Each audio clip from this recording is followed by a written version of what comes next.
Good day sa lahat. Ako pala ulit si Captain Jonathan Octa ng 66 Infantry Gabalikat Battalion 10 ID Infantry Division. So, pagpatuloy ko yung aking kwento, yun na nga, naging inspired ko, nin-inspire ako ng aking mga tropa sa DRC na mag-ranger. So, yun na nga, that time, 2021,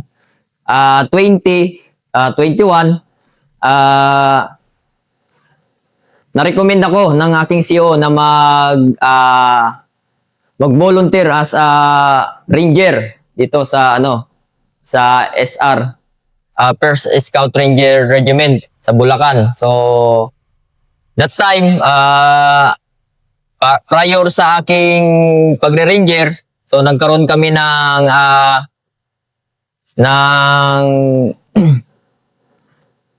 pre-ranger sa aming unit. So ako yung nag-lead mismo sa aming pre-ranger. So inorganize kami ng 7-man team kasi required sa DRC kasi yung magpadala ng 1 team o 7-man team ng tropa. Kasama na doon ang officer. So isa ako doon sa kasama. So ang dala ko is 6, tapos pang 7 ako. So, ako mismo nag-lead at nag-program nung aming pag-pre-ranger. So, sa tulong na rin ng XO namin sa company, yung XO namin sa 103 DRC. So, yun, nagkaroon kami ng pre-ranger. Unang-unang ginawa ko is pinractice ko at yung mga tropa ko ng mabilisan na kuha ng grid coordinate at land navigation, lalong-lalo na kasi number 1 sa mga kasundaluhan at sa isang ranger yung land navigate sa area. Kasi yan yung expertise natin, yung sa area, familiarization ka sa area. So pagkatapos nun, nag-physical kami, yung rock march and yung pull up, sit up, and yung isa doon is yung combat swim. So yun, isa sa namin pinractice. And then yung sa marksmanship, so nag-zeroin kami ng aming rifles. So prior doon, para pagdating sa qualifying, hindi na kami mabagsak. So yun yung ginawa namin ng pag-pre-ranger namin. Preparation talaga kasi ilagay namin sa isip namin na hindi biro yung pag-ranger. So, kailangan talaga preparation. Preparation talaga and mind setting. So, ganun. Yun nga, pumunta na kami ng SRTS. Nag-register kami at nag-qualifying.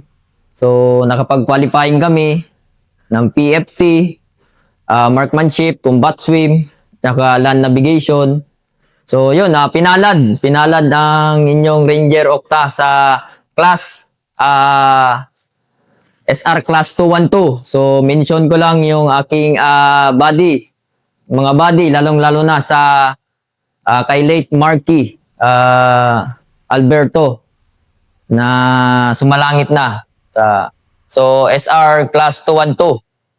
So, that time, Course director mo na rin. Huwag mo kalimutan si Vlad. course director, si Lieutenant Colonel Oropel. Sir, Mirador, Radak.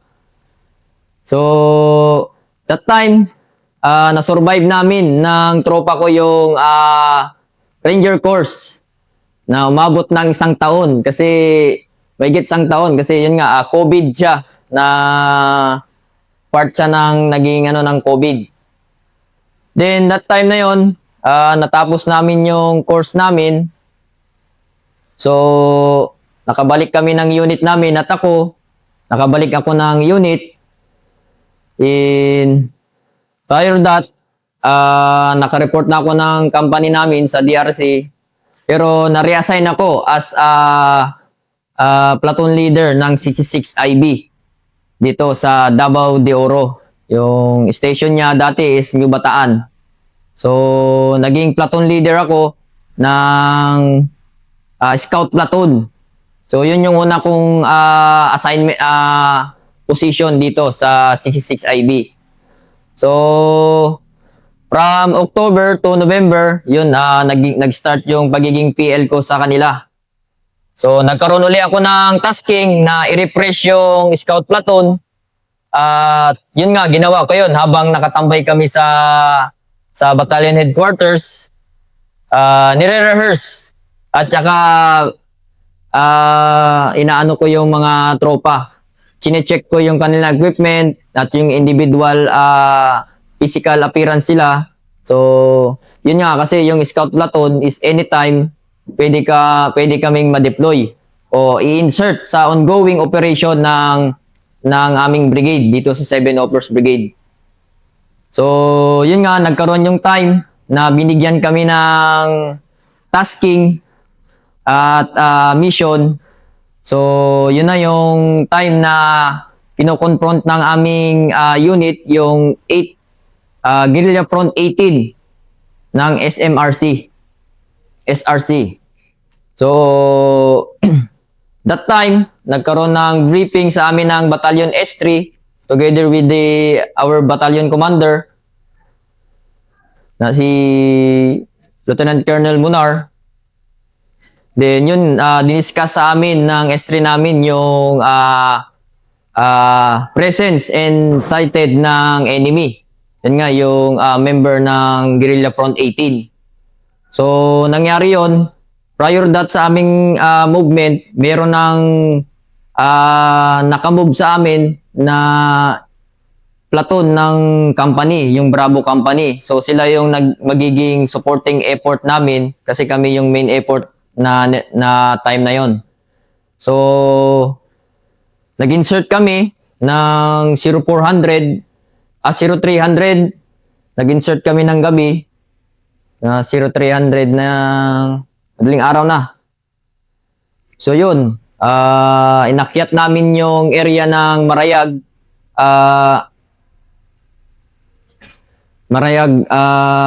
Kalapagan, papunta sa sitio Yauri. So kasi doon yung sighted ng kalaban. So yung that time na yun, nilakad namin yun with 7 days combat ration. So 1 platoon minus kami nun. Ako yung dala. So that time na yon, ina-assist namin na dapat makarating kami sa objective, makapag-conduct ng ambush position. So yun, pinurusot namin yung pag-hit sa objective. Yung that time na yon, meron nang naka-preposition na rin na platoon ng Bravo Company. So, mention ko lang si Lieutenant Mangsat, siya yung nagdala ng platoon na yon. That time na yon. Sila na rin yung parang naging main effort kasi nasundan na nila yung trackings ng kalaban. So, tumawag sa akin yung battalion S3 namin na nasusundan na nila yung trackings ng kalaban. So kami naman, tamang-tama lang yung aming pag-approaching kasi from the location ng kalaban, kung mabangga man sila ng platoon ng Bravo Company, is kami yung sasalo. Kami yung kumbaga sasalo sa kanila. So, yun, pinagpatuloy namin yung direction namin na sundan yung ilog. Kung saan, yun yung probably na withdrawhan ng kalaban. So, that time na yun, around 10 to 11 a.m., maaga kami nag-chow ng tropa. Kasi nga, na-assume namin na kung mabangga ng ganitong araw, ganitong oras, so, hindi kami magutom, no? Na gano'n na mga TTPs namin. So, yun nga, nakapag-conduct kami ng tanghalian namin, nag-move kami. While on moving sa objective, continue na kami ng objective namin. So, na-monitor namin sa radyo na nagkakaroon na ng putukan sa radyo. So, yun na pala. Nabangga na yung first platoon ng Bravo Company na kinabibilangan ni Lieutenant Bangsat. At yun, narinig namin na yung objective dun, sa objective na yun, nandun sila. So, ako as a platoon leader ng scout platoon, kumbaga parang ano na namin na ma-hit yung objective kasi more or less 4 click na lang. 4 click pa yung at sapa pa yung aming rough road. So, ang ginawa namin doon, immediately talagang nag-move kami. Tumakbo kami. So, nangyari doon, tinakbo namin yung 4 clicks na rough road. So, nangyari, yun nga, may mga kasama man akong ranger doon. So, nangyari yun, tinakbo talaga namin. So, hindi kami nagbaba ng backpack. Kasi inisip namin na makaabot kami dun sa blocking position at makapag kami ng support sa nababangga na tropa. So, na-assess namin yon sa mapa na dito mag-withdraw yung mga kalaban kasi walang iba silang mawi-withdrawan kundi dito sa sapa ng Sitio Yauri.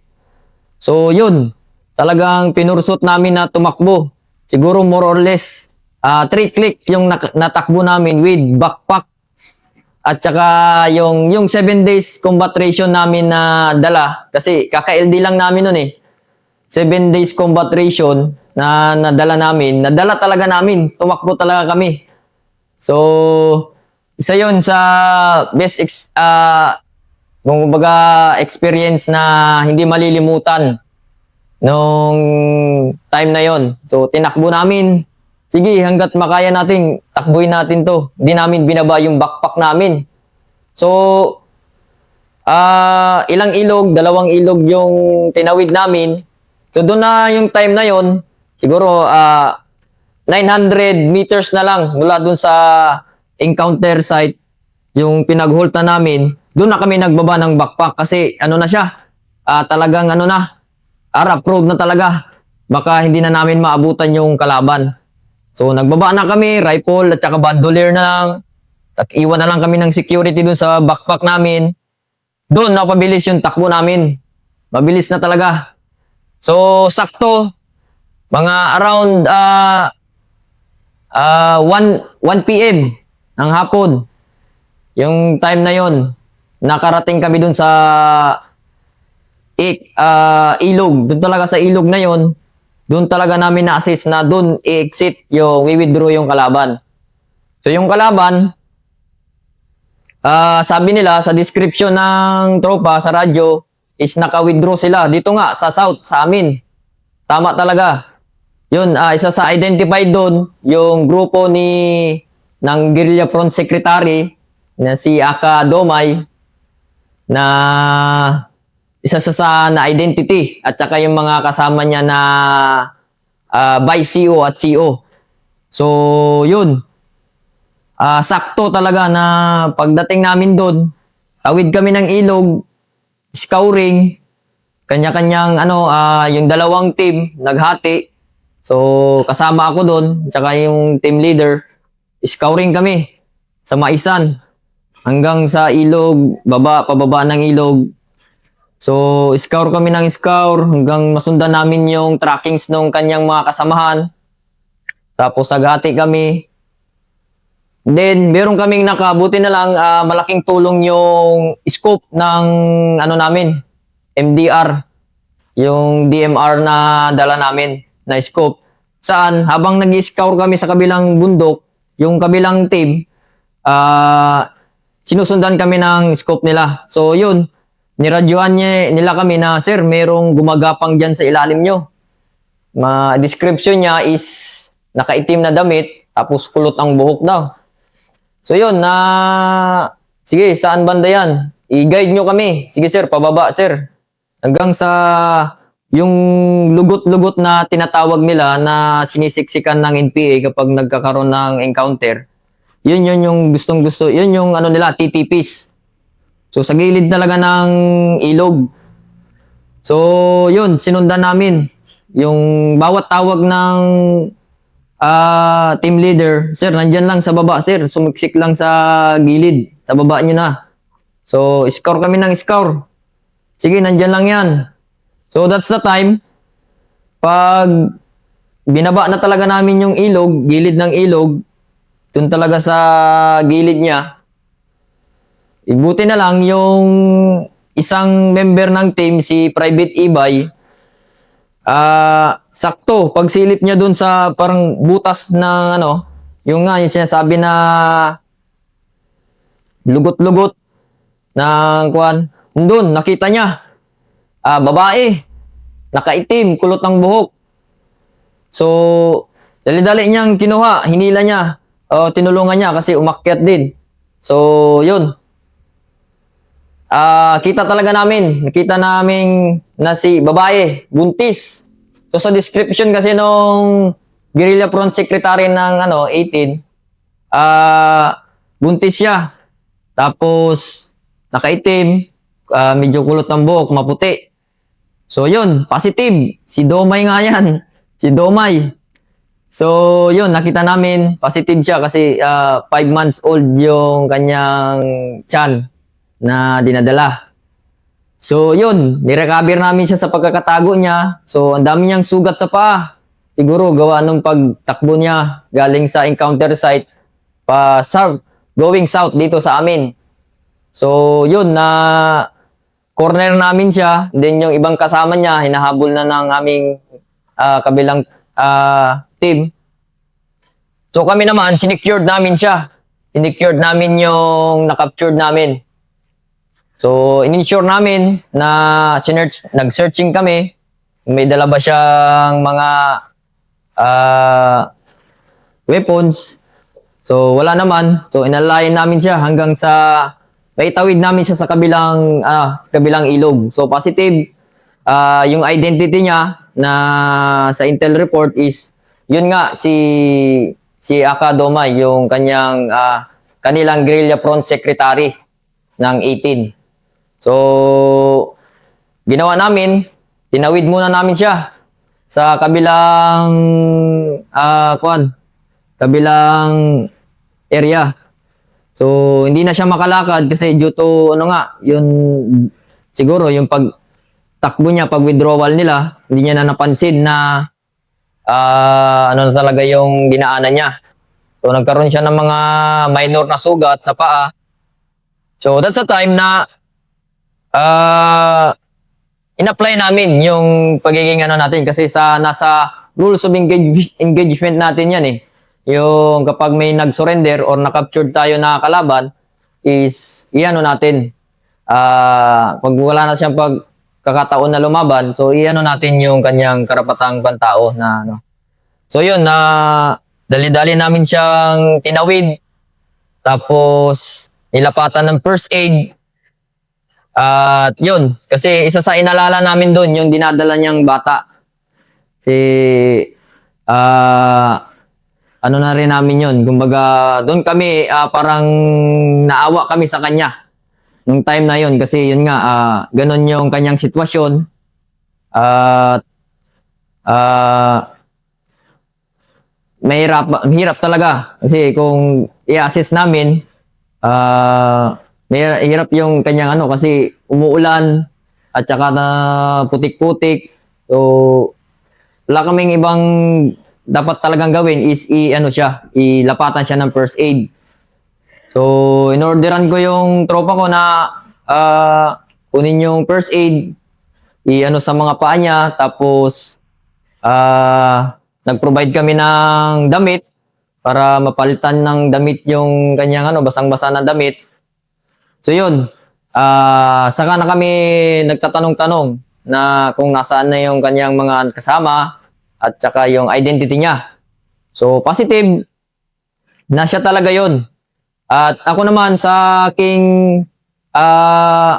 tasking, tinawag ko agad ito sa sa TCP na sir, positive captured namin si Guerrilla Front Secretary. So advice sir, yun, advice, yun nga, ibaba siya at para ma-accommodate siya ng first aid sa hospital. So yun yung naging plano doon. Nagkaroon kami ng link up ng first platoon ng Bravo para sila yung magbaba kay Guerrilla Front Secretary. Tapos kami na scout platoon, kami yung magpursot ng operation para habulin pa yung the rest na naka-withdraw na kanyang kasamahan. So that time na yon, hindi pa natapos yung link operation na yon. Nag-declare na rin ng ceasefire and magli-link up na kami. Nag-link up sa amin yung first platoon para sila yung magdala pababa sa bayan si Guerrilla Front Secretary. So pinagtulong-tulungan namin na isakay siya sa duyan. So yung tropa, volunteer yung tropa na magbuhat sa kanya kasi hindi na nga kaya na maglakad. So pinagtulong-tulungan, pasapasahan na pag-exit talaga kasi hindi kayang pasukin ng four-wheel. Motor lang yung kayang pasukin ng area na yon. In that time na yon. So, yun. Umabot sila from alas 9 ng gabi. Nag-start kami na ihatid sila para doon sa pa-exit. And nakarating sila ng TCP is alas 4 na ng umaga. Kasi yun nga, mano-mano nilang binuhat si Guerrilla Front Secretary. So, doon, na-turn over namin siya sa TCP. At the same time, nagkaroon ng interview sa kanya. At yung ginawa ng aming unit, ng brigade, is pina-check up siya agad sa doktor. So yun nga, so far, wala namang nangyaring masama or sa kanya at sa kanyang anak. So that time na yon, continue yung operation namin. Ako, pursot kami sa kalaban na remaining. Hanggang sa next day, sumurrender na yung kanyang mga kasama, yung CO at vice CO. Saka yung asawa niya doon. So tatlo yung sumurrender yung that time na yon. So kumbaga parang malaking kawalan sa kanilang grupo. Yung pag-surrender na pagka-capture niya at saka pag-surrender ng ibang yung CO at vice CO nila ng front. Kaya na sila ng Weekend Guerrilla Front 18. So that time na yon, naging accomplish yun kasi nag-surrender. Voluntary nag-surrender na yung iba niyang kasama. So yun, masaya kami kasi walang casualty or na sa side ng tropa at saka sa kalaban kasi kumbaga parang yung karapatan nung anak niya na mabuhay, binigay natin yung pagkakataon na yun. O kumbaga parang isang gift siya sa kasi napakaswerte niya kasi lalo na ngayon kung si Domay is magkaibigan, kung parang na kami, friend na rin kami sa Facebook nin. Malaki na yung anak niya ngayon, siguro 3 years old na yung At saka si Domay ngayon, nagtatrabaho na siya sa government at yun nga, nabago yung niya, yung buhay niya. Naging normal na. So, Sige nga. Kasi makabagong sundalo ka eh. And yung Yes, sir. rules of engagement kasi talagang kasama sa training Yes, sir. Yes, sir. nyo na talaga yan. yes, diba? sir. And ang dali kasing katulad mo, mula trigger finger, ranger, skill patay, boom, biglang mag-switch off yung Yes, sir. killer instinct, biglang saber instinct, maging save a life, di ba? Paano nagpa-play yung ganon sa professionalism mo bilang isang bata ka pa naman, young officer? Lalo na dito kay Jomay ba? Domay, sir. Jomay. Bali yun, sir, sa natin, nagdedepende sa ano rin sir eh. Kasi kung ibabalance natin yung pagiging skill patay. So, meron din naman tayong sa campaign natin, hindi lang din naman yung gera-gera lang, kundi meron tayong pang makatao na kwan. Yun nga, ang ano natin is magkaroon tayo ng peace na campaign. So, ako sa bilang leader, so nakita ko yun. So, baka pag makita nila yon, magbago yung imahe ng iba pang membro na ay hindi pala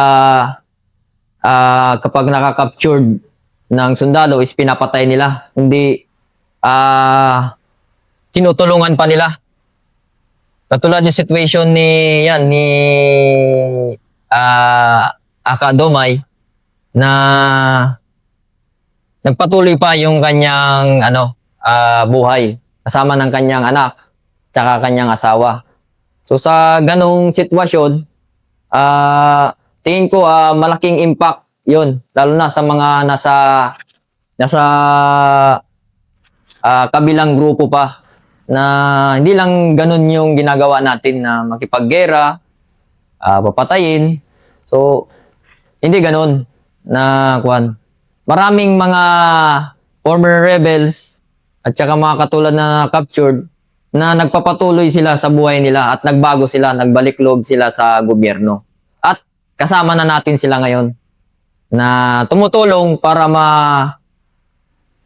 malabanan yung insurgency sa area. Kaya ngayon, yung area ng Davao Oriental at ng Region 11, buong Region 11 is nagkaroon ng insurgency free na. So hindi lang din yan sa ating mga kasundulan, kundi yung mga volunteer na rebel na nagsumurrender at tumulong din na malabanan yung mga natitira pang guerrilla front. At saka yung mga municipal local executive natin, mga LGU. Ayun. Kaya hindi lang yung AFP, kundi lahat ng agency ng ating gobyerno nagtulong-tulong. O sige, last part. Mag-recruit ka naman ng mga reserve. Sa katulad ko na nagtry at nangarap na from civilian, yun nga, nag-apply ng sundalo at naging officer. So, ni-encourage ko kayo na hindi naman basehan din yung kwan kasi ang skills at saka natututunan yan, nade-develop at saka yung leadership is nade-develop yan. Hindi siya namamana, kundi nade-develop yan. So, sa mga nag-inspire dyan, try natin. At saka yung may pagmamahal sa bayan at gustong magserbisyo, so ni-encourage kayo na mag-join sa amin sa Philippine Army o other branch service ng AFP para magpatuloy at maging inspirasyon at maging one nation na serve sa ating bayan. Salamat, Ranger. Yes, sir.